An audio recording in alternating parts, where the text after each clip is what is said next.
All right, I'm going to call us to order again.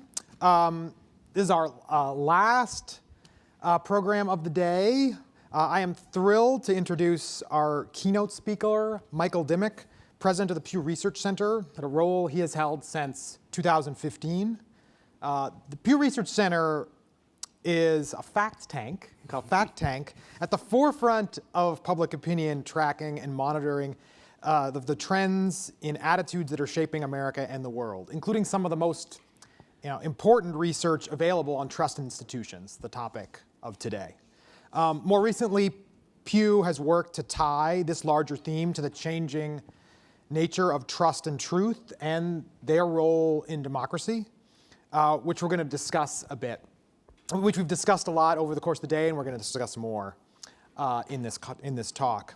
Michael is a political scientist by education, so yay for that, and is an expert in American public opinion his whole career.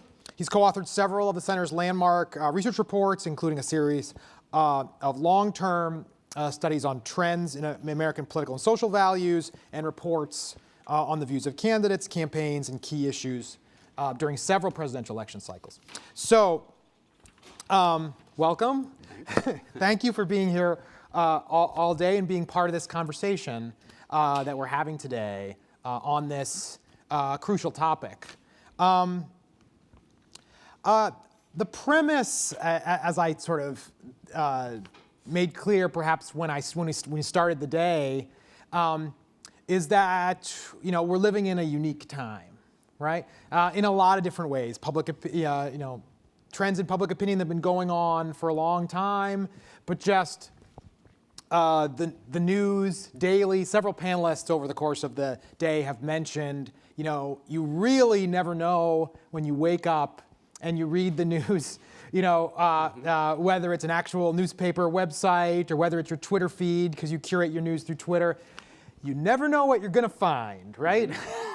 And we think that's related to decline in confidence and decline in trust in some way, although it's not the only thing connected to it. So I think a big question for how we study this is this moment really unique? Did something sudden happen? I mean, in one of the earlier panels, I think it might have been Josh who mentioned, the election was close enough, the 2016 presidential election was close enough, it's a coin flip, and so it's easy to imagine living in the alternative universe where the coin turned out the other way, right? How much of what we're living through is unique to that? So Donald Trump is president. Oh, spoiler alert. Donald Trump is president, right? So how much is what's happening unique to that? And if that ever ends, things will change. Things will go back to what we perceive to be, what things used to be. Apparently how the kids these days want to make America great again to when Barack Obama was president, right? So the kids have nostalgia for that. So are we going to go back to what it was like for that? And how much is this really not dependent on that coin flip? Right? How much of it is really what's going on now, a gradual product of long-term trends that we could find in a variety of data sets even before November 2016? Yeah, I mean, it's more about longer, more systemic trends in the environment that are creating what brought us all here in the room today. There's no question that Donald Trump's style of communication and style of leadership creates a certain vibration to that takes it up another notch, right? But I will just say that I suspect that higher level of what's going to be on my phone today, do I want to look? That's more of an agitation or anxiety among liberals than among conservatives. Most of that is what a lot of conservatives and supporters just feel is part of the noise around Trump, and that they actually blame the information system for drumming all that up more than they blame Trump himself. So, and I think the vice versa under Obama. There were a lot of reasons that Republicans felt more agitated during Obama's administration. I think that what we're here talking about has less to do with Trump or even what got Trump over the hump in that very close election, then I think the bigger changes out there that are really redefining the way trust operates and the anxieties that are sort of shaping the way people look at the world.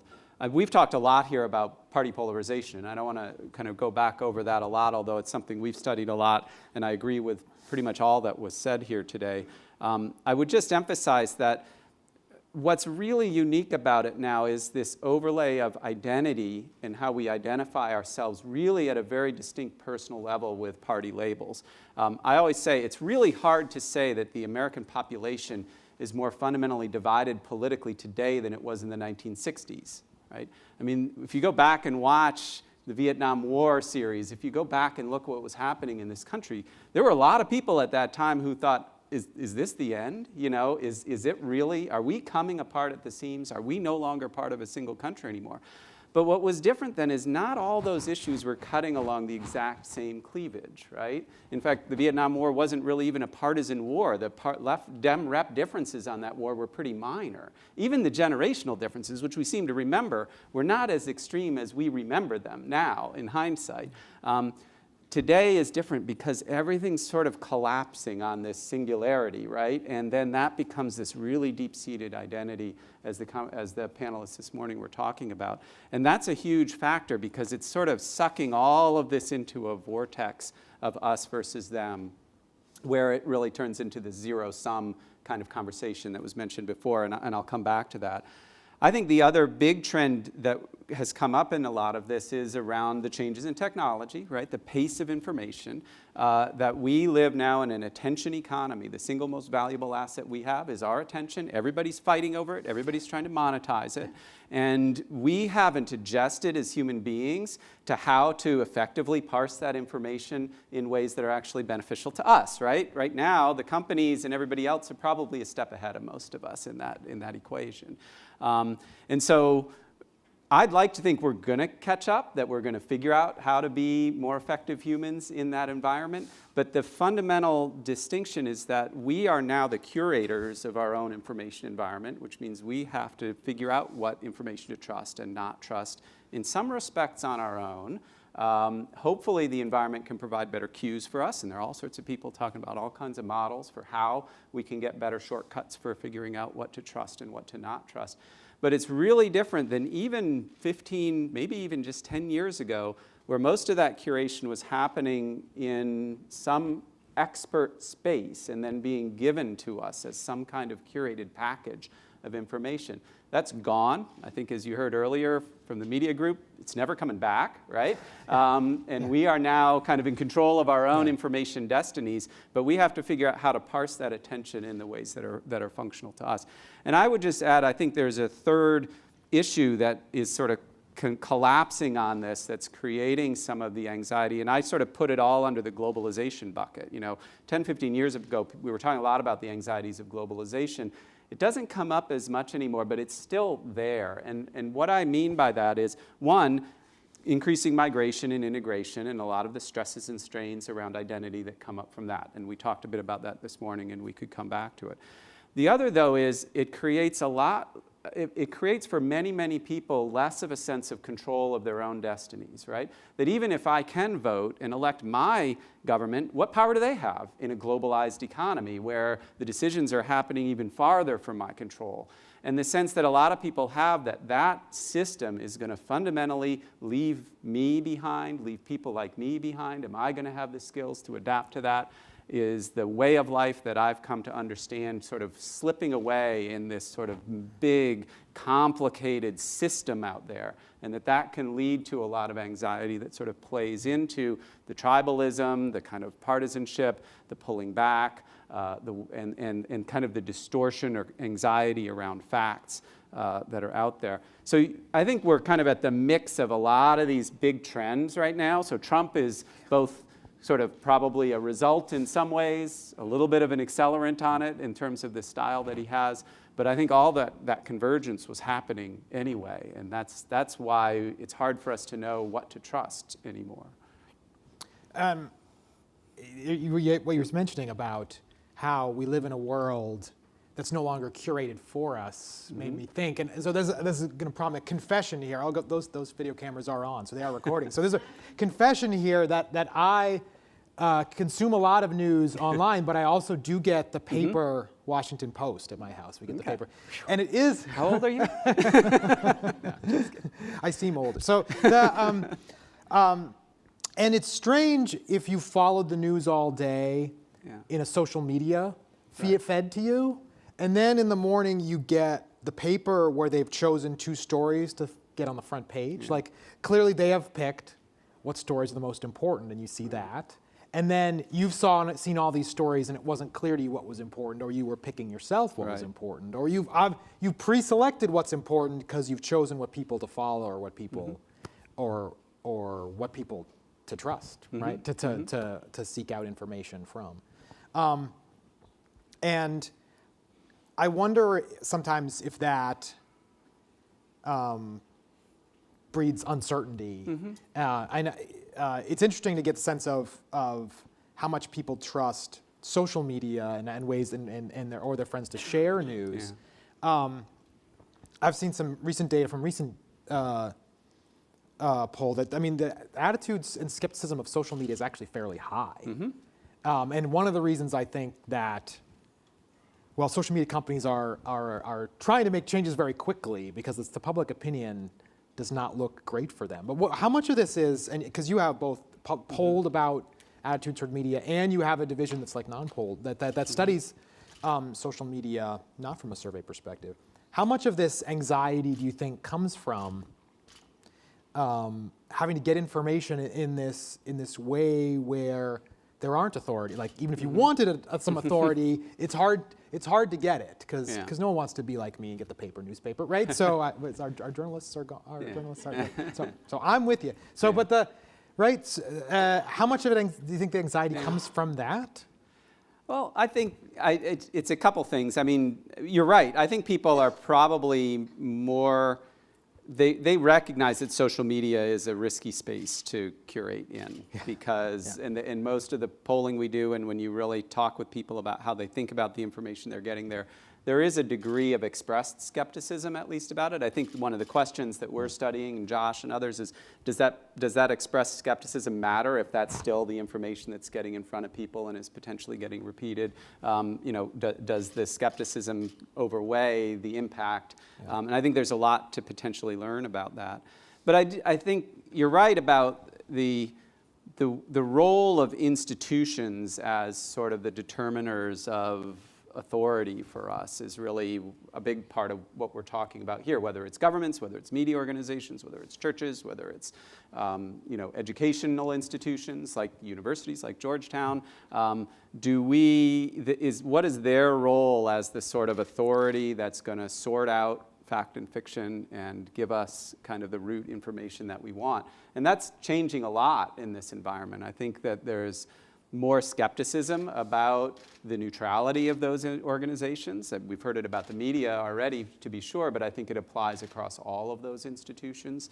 And not even just the neutrality of them, but even the process by which information is aggregated up into something that looks like the truth.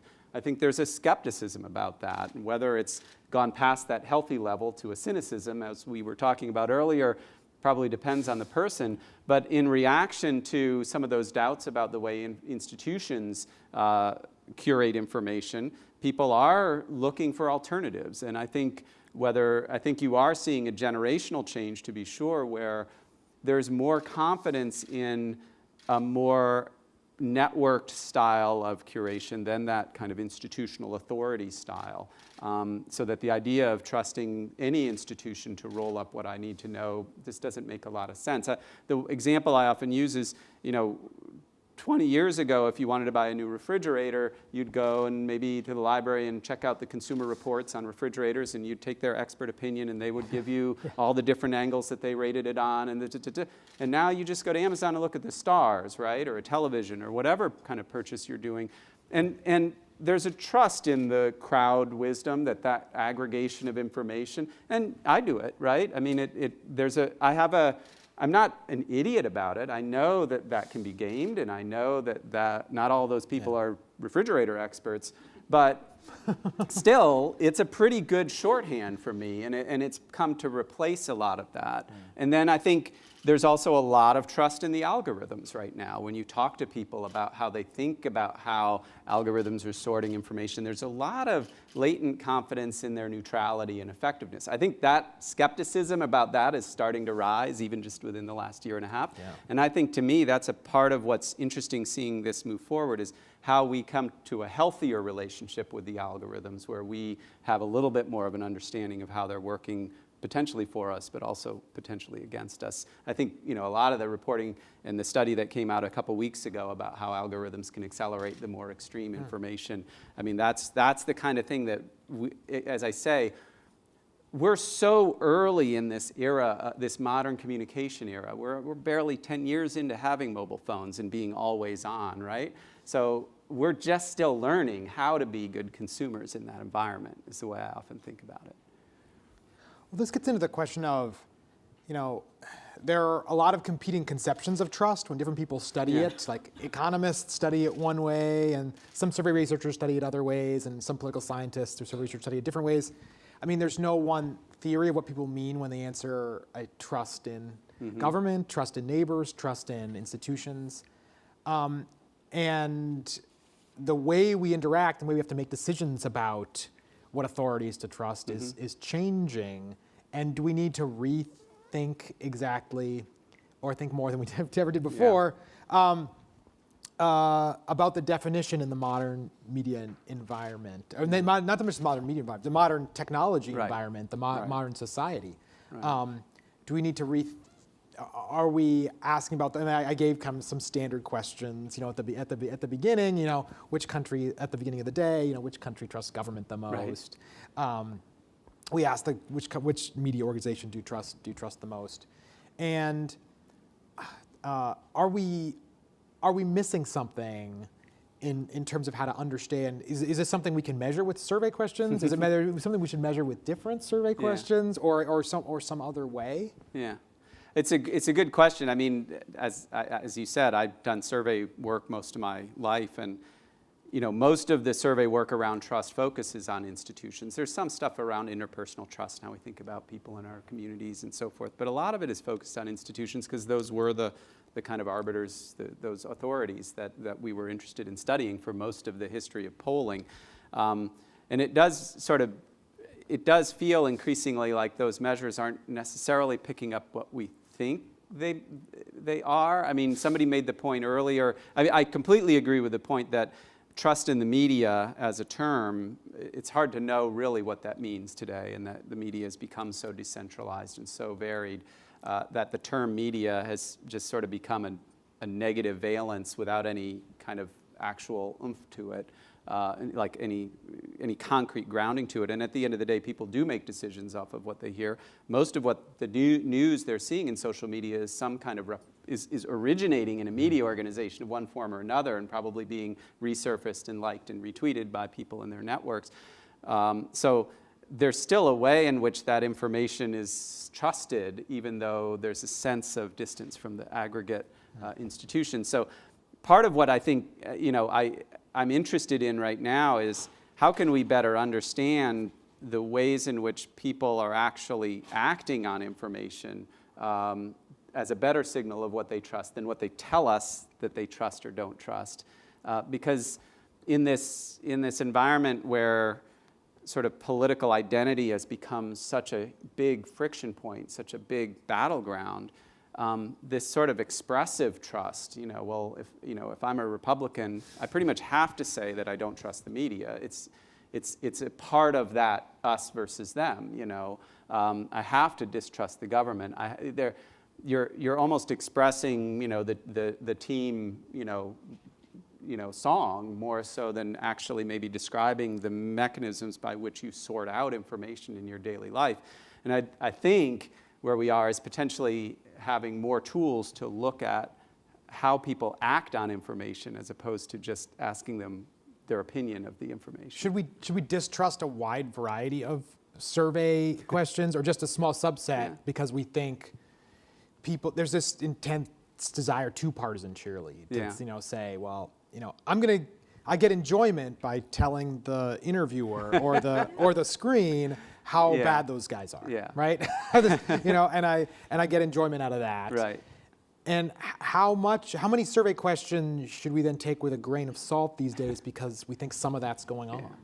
I think it exists in a way. I don't think it's affecting some of the broader questions around values and views, and even to some extent issue priorities and issue views. I mean, there's a certain amount of singing from the choir that goes on, but to some extent, we know enough to know that those become real beliefs, in people's minds. So it's not like you're measuring. It's not like they're literally lying to the pollster. I do think that in most cases, the beliefs are aligning around party in pretty meaningful ways. It does mean that sometimes doing the survey work is sort of less interesting because you ask the question, you say, boy, I wonder what are the divides going to be on this question? And you're like, it's probably going to be party. And it turns out that it is more often than not. And I think that, as we've tracked, over time, we've asked this battery of, 20 plus deep kind of values questions, big picture questions.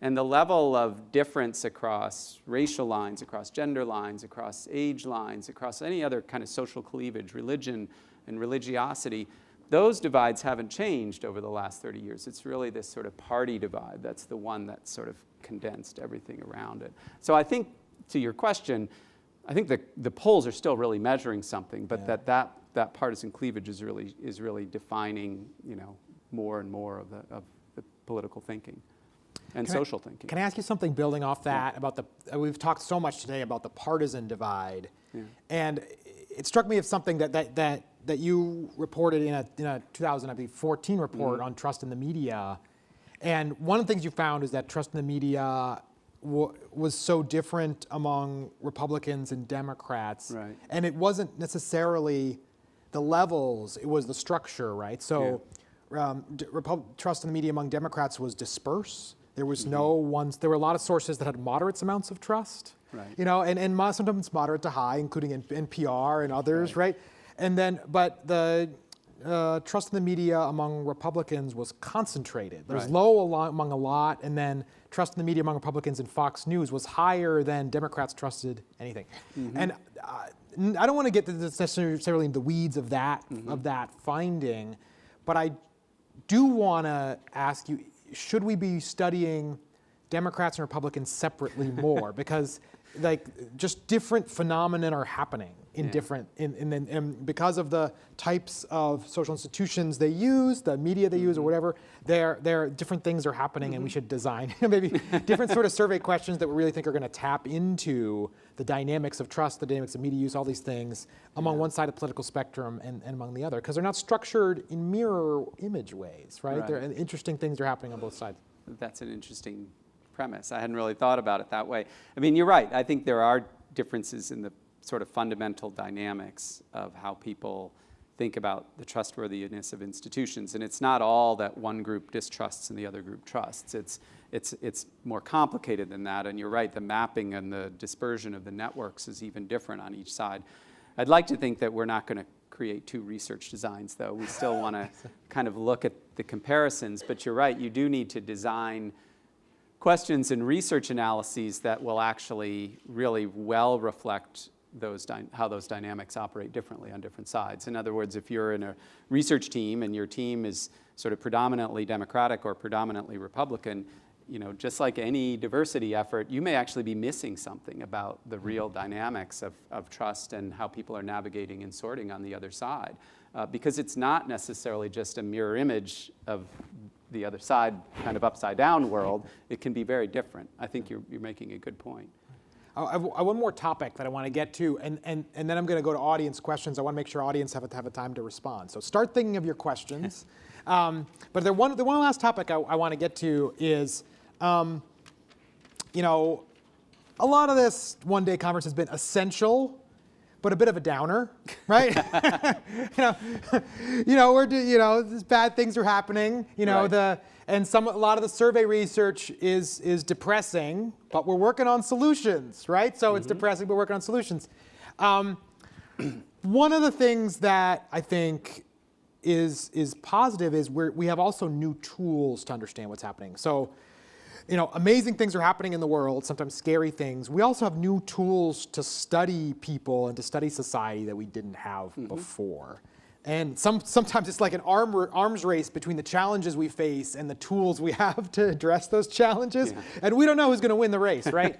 But could you talk a little bit about the tools we have now to study society, survey research and other ways that we didn't have before, and how that's going to help us? Yeah. Because Pew's been really innovative in starting new centers and in new initiatives in this area. Thank you, and I appreciate that arms race metaphor, because you're right. It feels that way.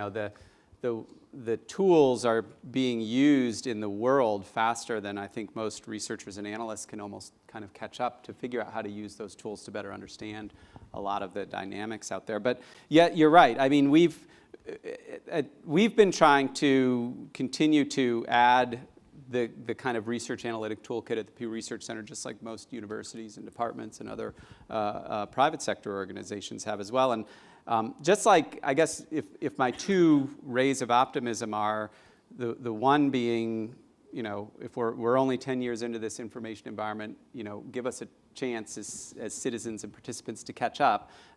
The other is that I think the toolkit for social scientists to really understand how people are navigating information and making decisions and forming opinions and acting on them are way better than they were even 5 or 10 years ago.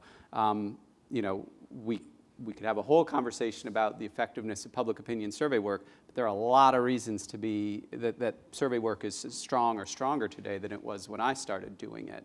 Not, even on the phone, but increasingly with the online ability to do more survey work online, it opens up a lot of opportunities to do much more sophisticated work, much better questioning, develop much more effective samples. We're doing survey work online with a probability base. You can still follow all the precepts that you want to, and do a better quality work, and map in all sorts of extra data about people that you can never do with those cross-sectional telephone polls that you used to do. So, our mindset moving forward is that there are a lot, the ability of surveys to really collect higher quality information about complex concepts like trust and where you get information and how you sort it out is really there. And then when you really add the ability to really better understand people's actual behaviors, because so many of their behaviors are happening in a digital space now, that opens up a lot, because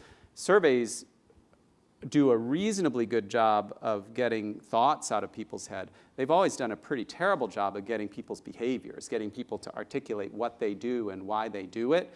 That's really hard.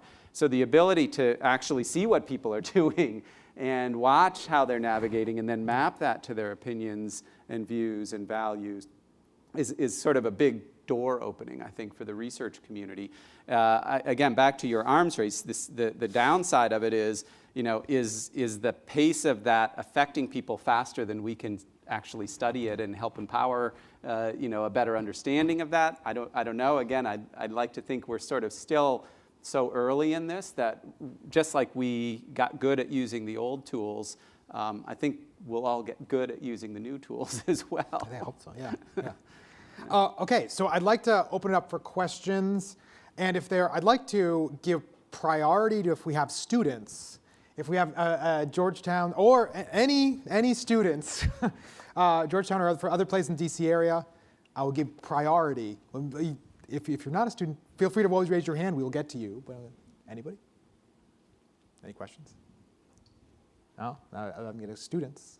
I have students. Okay. Huh? No? All right. Well, I know you're working on it. I know you're. This is like the first day of class. I know. Yes. If it was class, I would give them five seconds of awkward silence because I knew that would draw them out. Oh, but that's okay. what I would. Oh, Sean over here. Yes. Oh, can we get the microphone? Yeah. But I would not do that in a conference.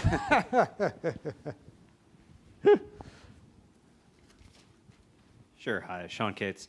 I guess the question was sort of one of the last things you said. What do you see your responsibility in as far as like delivering a public opinion versus guiding possible policy by delivering public opinion? Mm-hmm. Yeah, I mean, the Pew Research Center is kind of an odd duck. We don't ever advocate or try to come up with any particular solutions, recommendations, proposals, or even draw out the specific implications of the research that we're doing, in part just to protect the neutrality of the work, both as we do it, but also as it's perceived and received in the environment. So, you use the fact tank term. It's part of why we don't call ourselves a think tank, because many think tanks do fabulous research, but then it's got the goal of really, defining a policy recommendation or solution at the end of the game. So, I think we're somewhere in the middle of journalism, which also holds, for the most part, to that kind of neutrality. We're here to collect facts and information and provide it to people to make sense of, or policymakers to make sense of.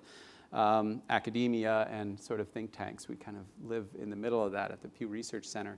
But kind of picking up even on the media conversation, even those categories are no longer really cohesive. I think the information players in the future are going to be much more scattered and varied. So, yeah.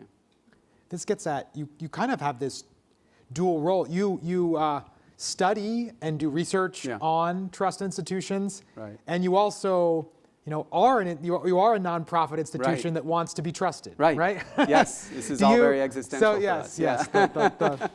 Yeah. No, so it's true. Do you, like the questions we asked the journalists? Mm-hmm. Do you, as part of a nonprofit organization that also is a subsidiary of the Pew Charitable Trust, right? But all the Pew Charitable Trusts and Pew Research Center, do you have strategies for being trusted? Do you the same question we put to CNN, Weekly Standard, and NPR? Do you have strategies for that, and do you find that's more challenging than it used to be? That's a good question. I don't know that it's that much more challenging. It may be more challenging to get attention. I mean, sort of the first premise at the Pew Research Center is to never overstate or understate the findings, right? So, and that's actually a hard calibration to make, because it's a judgment call at the end of the day. But, not even to the level of pure clickbait. If clickbait is there's a big headline and you click through it and there's just nothing related to that headline behind it. There's a sort of softer level of clickbait, which is just sort of dialing up the headline enough to get people to click through, and then really the payoff isn't there. So we always try to be sure to never enter into that space, just because of the long-term credibility. Once you get a reputation for sort of over-dramatizing, then you're probably gone, and you're toast in the long term. It's sort of the cry wolf thing. By the time you actually have something really, really important to say, you've kind of drowned out your own, credibility and legitimacy on that. But I do think, I would maybe loop the question back to kind of the theme of this discussion, which is in this kind of decentralized, morsalized information environment, where what role do the institutions still play in it? What is the meaning of institutional brands? How do people still pay attention anymore to whether it's Georgetown or whether it's the Pew Research Center or whatever? Almost all of us work at some institution, and at some point the value of what we do is related to those brands in some ways. Are we really moving to the point where we're all just individual brands and there are no kind of bigger authority centers out there? Yeah, those are the kind of questions that keep me up at night. But I do think that there are ways in which institutions will also adapt well to, surviving and thriving in that information environment. Again, right now, I used the phrase attention economy, earlier. There are clear ways to win in the attention economy right now, and that is sort of through good ways or only bad ways? Well, I think the bad ways are winning probably more than the good ways, right? There are clear levers you can pull to get more eyeballs on your content. And the sustainability of that, I'm not saying that's going to go away. I'm not saying that a lot of that information that we might click on when we're on the metro going home just because we want to clear our head out. That's fine. But I do think there are ways in which the consumer's desire for trusted information isn't going to go away. And therefore, they're still going to be looking for ways in which to sort what information that they're going to actually make decisions on. The point earlier that trust is both about the positive and the negative. It's avoiding risk, right? Figuring out how to keep yourself out of trouble, as well as figuring out how to optimize. Those are really powerful needs that every human being has. So, I think the Pew Research Center, I think, other big institutions are going to figure out how to still succeed in that environment. But it's going to be different. It's probably not by, if you take the media example, it may be less by printing that newspaper that can show up in your driveway. I'm going to be sad about I'm that. sorry. I'm going to be sad about that, yeah. It's going to be a different way of engaging and kind of building that trust and credibility. Yeah. Can I ask you to weigh in on? Yeah. Oh yeah. So we have question. Yeah. Then I'll go back. Thank you. Yep. Peter Newhan with McCourt School of Public Policy. My question is regarding millennials and what kind of trends you're seeing with millennial generation with regards to trusted institutions. Mm-hmm. Are there any glimmers of hope that millennials are going to take action and get involved to maybe restore trust in some of our public institutions? Mm-hmm. It's an interesting question, and it came up in the morning session about how much faith we should put in the millennials and Gen Z or iGen or however you want to. Well, you've recently right. introduced a new definition of the generation, or definitively defined how to break down the generations. We're not trying to tell everybody what to do. We're just saying what we're going to do. And now I know since. Right. Yeah. No, I think there are some interesting trends. I mean, you're talking with, say, even this post-millennial generation, people we're defining as up to 21 in 2018. You're talking about folks who literally have spent their whole lives in this new always-on, every piece of information in your pocket when you need it, when you want it, social media environment. And there is something different, just like the millennials were the first internet generation, right? They knew how to navigate the internet from their young days. That transition to that kind of always-on, real information pressure environment that I'm describing is a big one. And being native to that, I think, will be different than adapting to it, as some of us have. And I don't know, maybe you're a post-millennial, I'm not sure.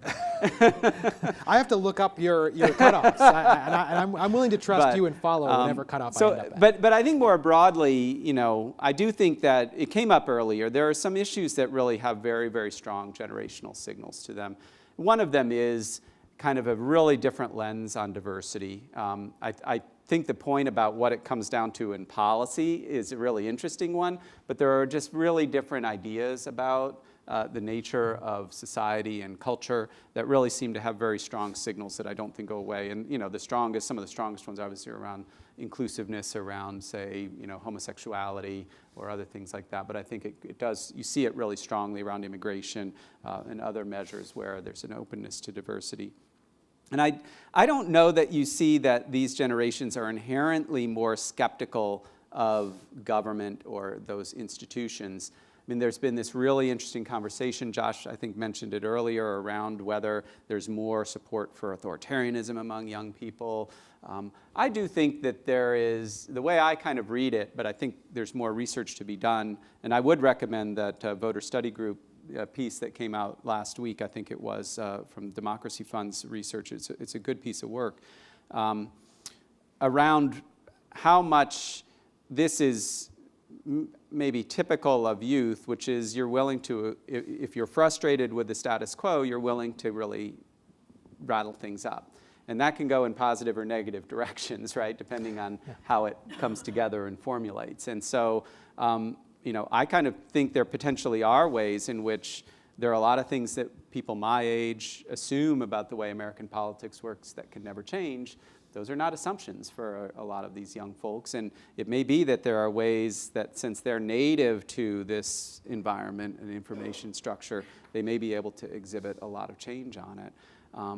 And at the end of the day, whether they say they trust government in Washington to do what is right all the time, most of the time, or only some of the time, we were talking about, what do those questions really mean, anymore? That may be less relevant than kind of how they see the government as mixed in among these other sources that they use to figure out what to believe.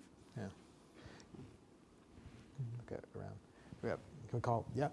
We have a question there. Awesome. Hi, everyone. I'm Paul. I'm from North Carolina, so it was a long trip up, and I'm actually from NC State, so I understand that you're a professor there before your time at Pew, so go Wolfpack. Yeah.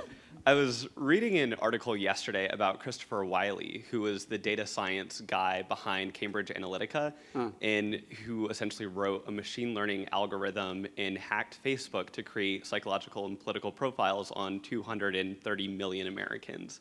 So I was just reflecting on your comment that you made earlier about how we do surveys to get inside of people's minds, but we'd love to learn more about their behaviors. But one thing that I don't hear a lot in the conversation about data and data science and this collection is kind of the privacy component and the ethics of it. That I'm just curious what your thoughts are on that, and from the perspective of the Pew Research Center, at what point do we have to recognize that we have the tools and the know-how and the data science nerds out there that can make these things happen, and at what point do we have to kind of draw a line in the sand for how much data we want to collect on people in our pursuit of knowledge? Yeah.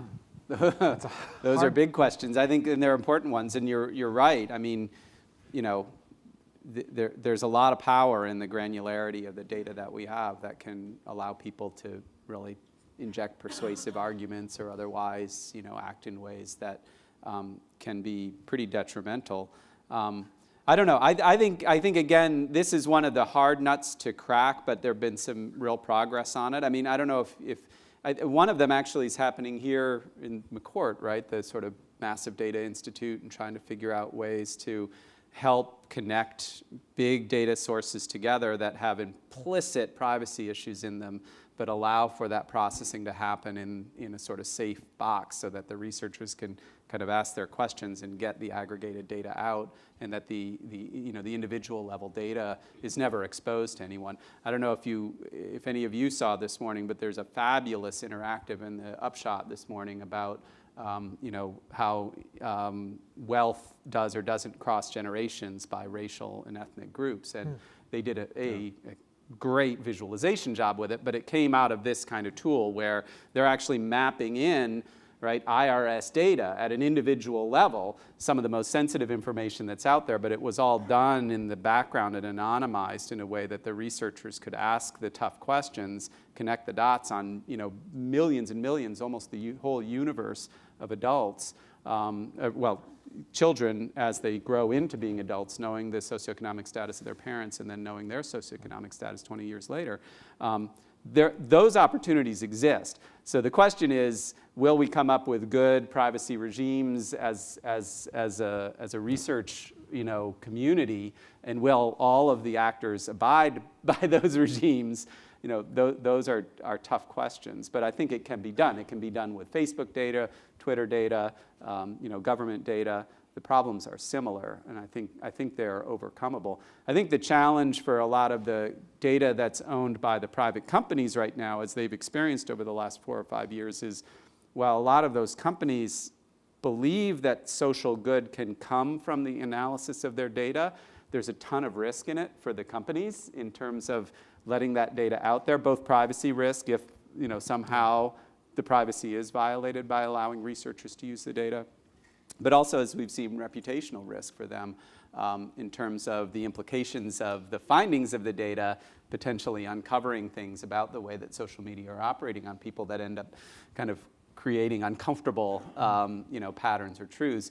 So I think one of the big questions we're at, I think, as a research industry right now, is we have the potential to really learn a lot about how people are navigating the digital world. And the question is, are we going to find the way to reach that comfort zone on a privacy level, on a corporate level, so to speak, and understanding the research practices that we can all agree to behind it. But we came up with research practices for human subjects a long, long time ago. It's sort of inculcated into the research environment. Again, I think these are solvable problems, with the right heads getting together. Yeah, and I think that some people have thought more about this than others. Like research centers and universities have thought a decent amount about this, and Pew's thought about it a lot. And I think probably social media companies have thought about it, but are realizing maybe just this week they need to keep thinking about it. Yeah. they haven't quite Yeah. cracked that nut and solved Yeah. it. If I could put in one, what you think about with one pitch, it sounds like, I haven't checked, but it sounds like that linking of IRS data with other federal data is the sort of thing I believe you can only do in a census Right, these research data centers, census yeah. data center. And if I give a pitch for the Massive Data Right. Institute at McCourt, Massive Data Institute has a census research center. And this is one of the things where you can link IRS data with other federal data sets, and you can only analyze it in the locked room. Right. And then only take out, and you get inspected when you leave, and you can only take out aggregate reports on that. But you can use very protected federal data, and that's in the Massive Data Institute. We have one of those. There are several of them across the country, but we have one of those in the Massive Data Institute in McCourt. Josh, you have a question. Well, I just want a two-finger on that point. Oh, sorry. I just want a two-finger on that point. So while we're in the correcting misinformation and the BuzzFeed thing from before. So it has been described in the media as a hack of Facebook, but that makes it sound like somebody broke into Facebook and stole data. So just to be clear on what happened there were different rules on what data you could collect. There are different rules on what data you could collect with an app before 2014. The data was collected legitimately through Facebook's API, through the app, through its process. But the idea was that that data was collected with people being told it would be used for research purposes, for academic research purposes. And what happened was, at that point in time, you could get information, when you collected information from one person, you could also get information about their graph, their friends. You can no longer do that with Facebook. Facebook changed the way they could do that. But even at the time when that data was collected, it was collected under the auspices of being, this is my best understanding at this point in time, obviously an evolving situation, but it's under the auspices of using it for academic research. So this particular researcher then violated the terms of service by which they collected the data by turning around and selling that data. So no one lets you collect social media data. And the reason I think it's important to talk about this is that there's a lot of, there's, as apropos the discussion that's going on right now, there is a tremendous amount of interest in the way that social media data is influencing the information environment, is influencing trust in institutions, is influencing support for democracy, is influencing all sorts of things, right? And if we now, the response to what's happened over this weekend is, well, we're going to lock down and have Facebook say, okay, whatever Facebook has their data, that Facebook's going to keep the data inside Facebook because that's the only way to ensure safety. There are costs to doing that as well, right? There are real benefits to allowing academic research on this data if we want to understand the way that social media data is impacting society. And there are a lot of us who've been working with Facebook to try to figure out ways to get more access to Facebook data. So Vince and I worked on this with the American National Election Study. We've worked on this with the NYU SMAP Lab, and which is trying to get access to Facebook data. But I think what this points to, and going back to the original question, is we all need to help the social media companies think seriously, not about how to avoid sharing data for research purposes, but how to do it in a controlled manner so that that there will be protection of people's privacy rights when they're doing it. So for example, when we have appended Facebook data to surveys,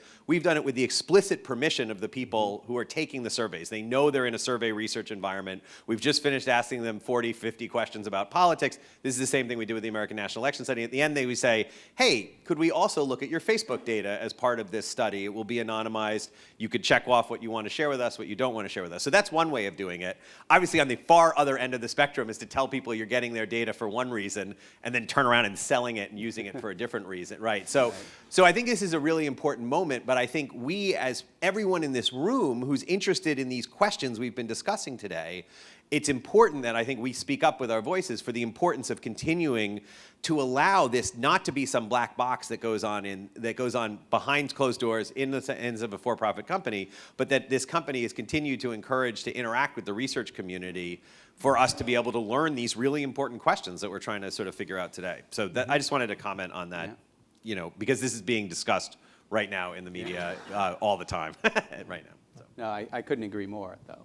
You're right. I mean, we need to legitimize the research, and right now it's scary and threatening to the companies, and for a variety of reasons. And I think the more we can really tap away at what that research regime looks like, how it's done, in ways that ultimately can help the companies, as well as help us. Not that we're slanting the results, but just when you actually talk to folks at a lot of companies, they do care. Like, they don't want their tools to be, forces for division and, destruction. So, there are better ways to analyze that can be at a community level. Yeah. We have time for one more, or I will ask one if we get us. Well, let's do two. Let's do Mark and then yeah. This is sort of more of a practical survey question. One of the things that I think is impressive about Pew is the over time data collection that is, started to, really become powerful, over the course of decades. And of course, Vince and Josh are connected to the ANES. But one of the conversations that we've had today too is some of these great longitudinal surveys, boy, they seem outdated, these days. Whether it's the words that they use or, and as it relates to, say, the racial attitudes questions, it seems that they probably mean something different to millennials than they do to people who, say, went through the civil rights movement. What do you do, as a survey methodologist to, be true to the past, but to try to update to the future? Yeah. That's the question we ask every day about every question and every survey, because anyone who's done surveys knows you only have so much real estate and you want it all. You both want the questions that speak to the moment and parse things in new ways, but the problem with polling is, you are trying to get a thought out of someone's head via language, which is an incredibly imperfect process because everybody might hear it a little bit differently, and there's a lot that's lost in that. So we place a lot of effort, at Pew, and I think more generally for those who take polling seriously, in trends, because at least you have that baseline of change, even if you don't know if your point estimate is perfect, whether there was something that got somewhat distorted in the translation.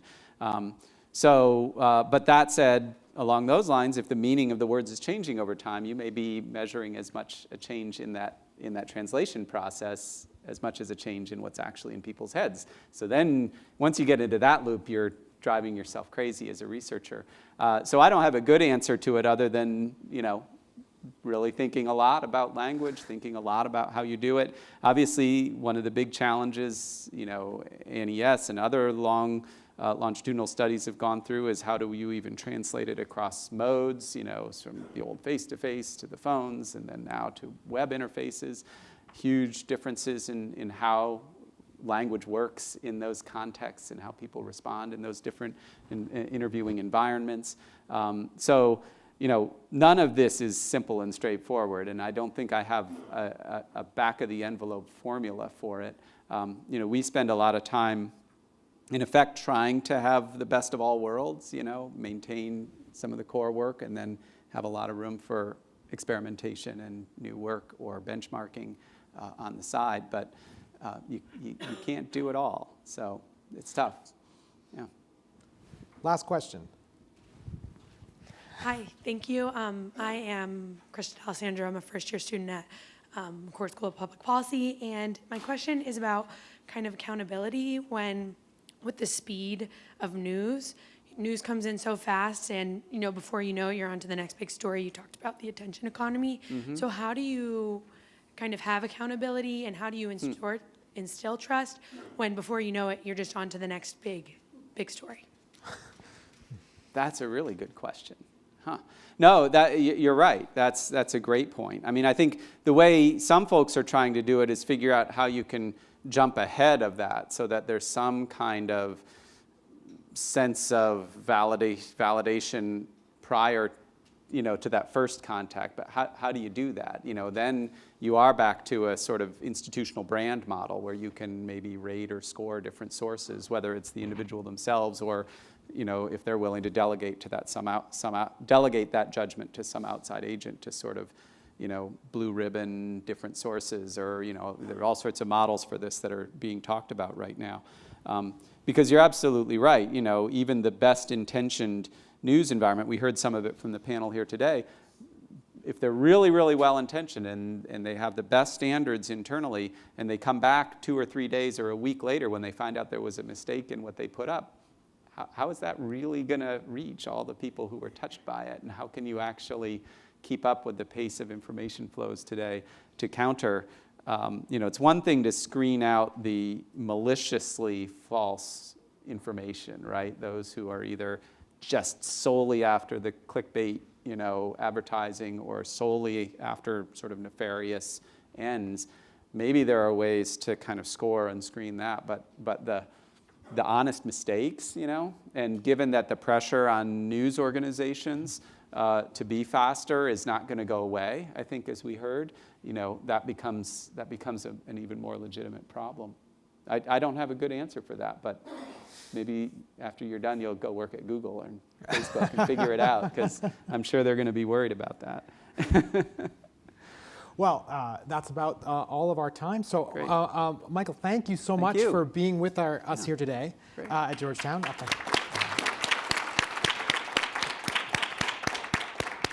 I always find that these sort of meetings that bring together a wide range of people, I feel like I learn a lot, and I hope all of us learn a lot, and it improves all of our work. I feel like I have gotten that out of today.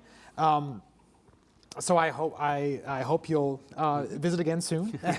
Sure. Come back again soon. And this was great. And I want to thank all of our participants today.